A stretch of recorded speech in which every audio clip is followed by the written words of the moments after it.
My name is Khamenei. I was 16 years old when the events that changed my life began to unfold. The year was 2026. It was during the early days of March when my story suddenly began spreading across the internet and news platforms. What started as a private struggle inside my heart quickly became a public controversy that people around the world began talking about. Many people said I had betrayed my family, others said I had betrayed my country, but the truth is much more personal and painful than what most people understand. I was born into one of the most powerful and respected families in Iran.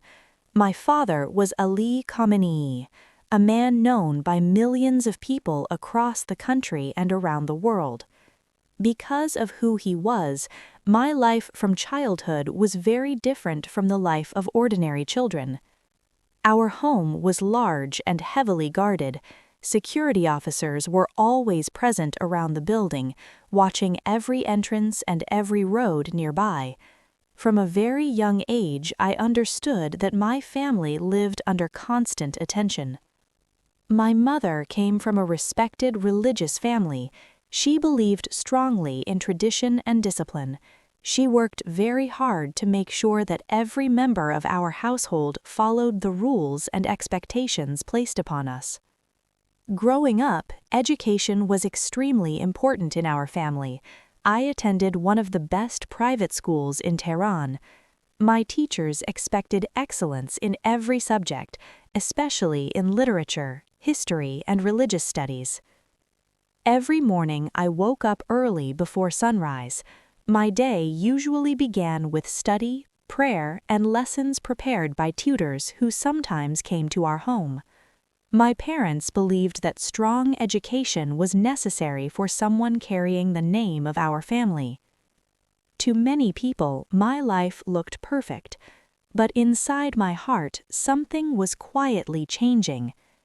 It started with small questions that I was almost afraid to think about.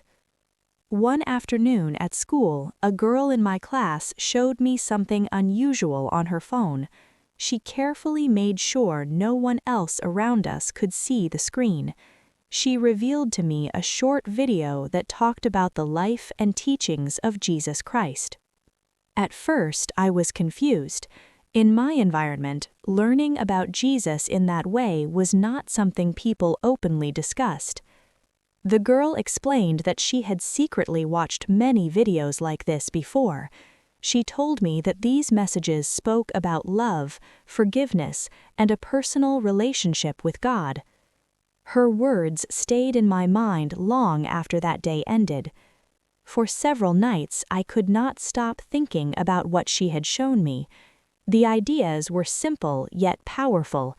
They made me curious in a way I had never felt before. Soon, my curiosity became stronger.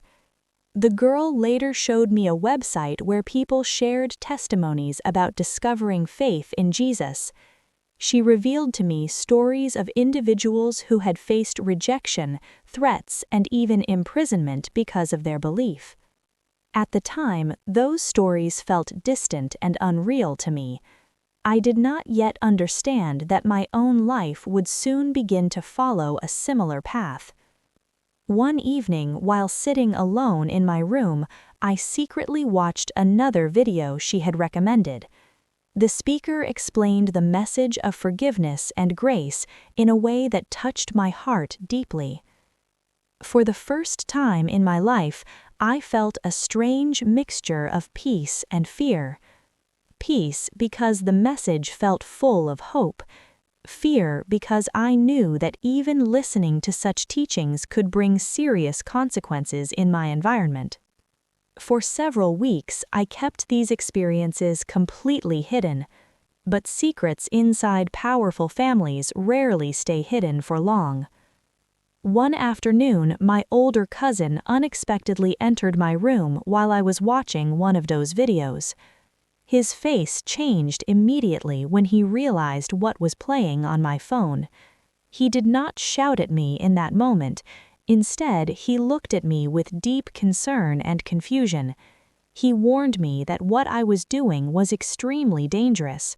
He explained that if the wrong people discovered this interest, the consequences could be severe not only for me, but for the entire family. I promised him that I would be careful, but the truth was already growing inside my heart. For a few days, nothing happened openly, but I could feel something was wrong. One morning at breakfast, I noticed that my cousin avoided looking at me. My mother seemed unusually quiet. Even the house staff behaved differently around me. It was as if a shadow had entered the home. That evening, my mother asked me to come to a small sitting room inside the house. It was a room we normally used for private family discussions. When I entered the room, I saw my mother sitting very still. My cousin was standing beside the door, and two older relatives were also present. Their faces looked serious and heavy. My mother looked at me for a long moment before speaking. She explained that my cousin had revealed something very troubling to the family. He had told her that he saw me watching teachings about Jesus on my phone. My heart began to beat very fast. My mother asked me carefully if what he said was true. I could see pain and confusion in her eyes. I felt trapped between fear and honesty. Finally, I slowly nodded my head and admitted that I had been watching those videos. The moment I admitted it, the atmosphere in the room became tense. One of my older relatives immediately became angry. He explained to me that such interests could bring shame to our family and danger to everyone connected to us. My cousin looked down at the floor. I could see that he did not want the situation to become so serious. He later revealed to me that he had only told my mother because he feared for my safety. But the news did not remain inside that small room. Within 2 days, the situation became much worse. I was called into another meeting, this time with more family members present. Some of them looked shocked. Others looked deeply disappointed. They explained that my interest in the teachings of Jesus was not simply a personal matter. Because of who my father was, they believed this could become a public scandal if the wrong people discovered it. That night, my phone was taken away from me. My internet access was removed. I was told to stop attending my normal school for a while. Instead, religious tutors began visiting the house more often. Their purpose was to correct my thinking and bring me back to the beliefs my family expected. Each lesson felt heavy and uncomfortable. The tutors spoke with authority and seriousness. They explained the dangers of leaving the faith of my family. Some of them warned me about punishment, shame, and rejection. Days slowly turned into weeks. I began to feel like a prisoner inside my own home. Security guards who once treated me kindly now watched me carefully whenever I walked outside in the garden. My movements were limited. Even speaking privately with friends became almost impossible. But the hardest pain did not come from the restrictions. The hardest pain came from the change in my family's attitude toward me. My mother became distant and quiet. My relatives looked at me with suspicion. Some of them behaved as if I had already betrayed them. One evening, I heard two family members speaking in another room. They were discussing what could happen if government officials or religious authorities learned about my situation. They believed the consequences could become very serious. For the first time in my life, I realized that my personal belief was not only a family problem. One cold morning in Tehran, I woke up and immediately sensed that something was wrong in the house. The hallways were unusually quiet. Some of the security guards were speaking in low voices. I could feel tension in the air even before I understood what had happened. Later that morning, my mother asked me to come to another private room inside the house. When I entered, I saw two men sitting beside one of my uncles. Their clothing was simple, but their serious faces made it clear that they were not ordinary visitors. One of my relatives later explained to me that these men were connected to religious authorities who monitored sensitive issues in the country. They began asking me questions. Their voices were calm, but the way they looked at me made my heart feel heavy. They wanted to know how I first became interested in Jesus. They asked who had shown me the videos. They asked if I had spoken to any Christians. They asked if I had attended secret meetings. I tried to answer carefully. I explained that a classmate had once shown me a video. I revealed that I had watched several teachings online because I was curious. I told them that I had never attended any church or secret gathering. But my answers did not seem to satisfy them. They warned my family that such interests could spread dangerous ideas, especially in a household that carried political influence. They explained that if rumors began spreading, enemies of the country could use the story to create problems. After that meeting, my life became even more restricted. My room was searched, books were removed from my shelves, my notebooks and personal belongings were examined carefully. Even the small computer in my study room was taken away. I felt like every part of my life was suddenly under investigation. But the emotional pain became even worse than the restrictions. Some relatives refused to speak with me anymore. Others avoided walking near me in the house. I could feel that people were afraid of being connected to my situation. One evening, my mother came to my room. Her eyes looked tired and full of worry.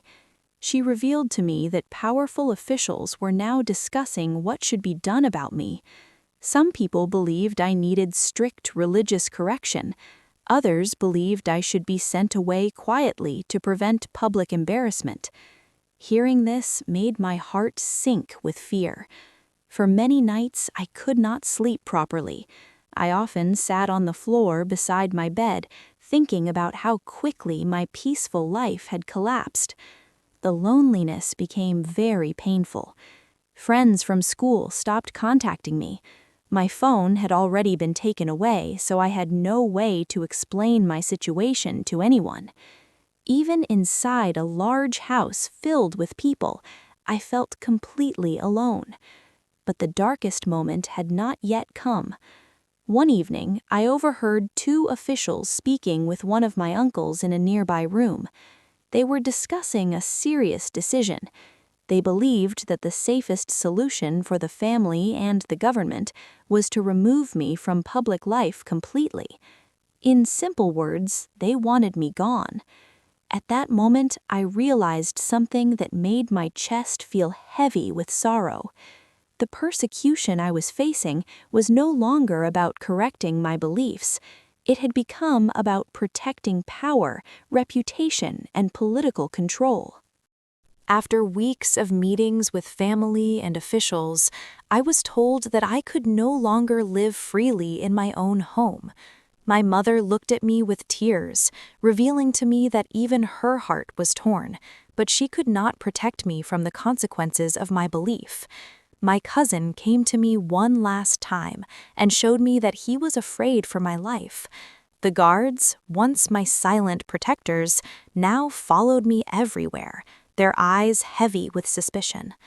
Leaving my home felt like walking through a tunnel with no light. The streets of Tehran, which had always felt familiar, now seemed full of danger. People I had known smiled politely but avoided my gaze.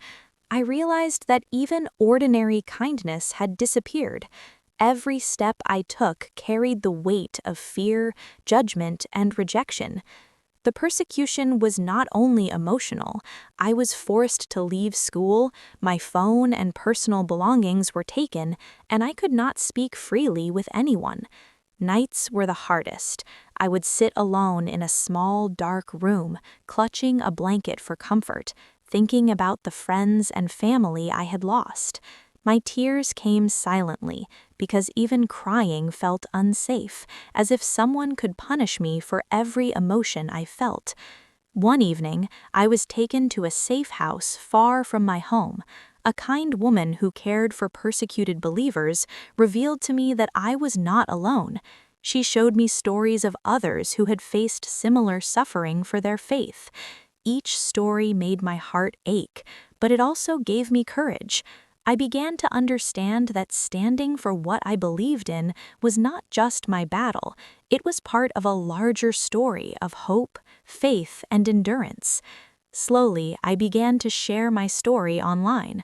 I told viewers that I had been rejected by my family because of my faith, that I had faced constant fear, and that my freedom had been taken.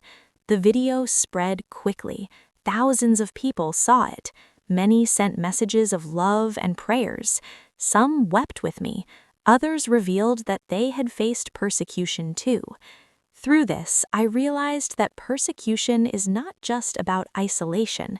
It is about the deep loneliness, the fear that nobody will understand, and the quiet moments when you feel invisible. It is about being punished for choosing hope over fear, truth over comfort, and faith over approval.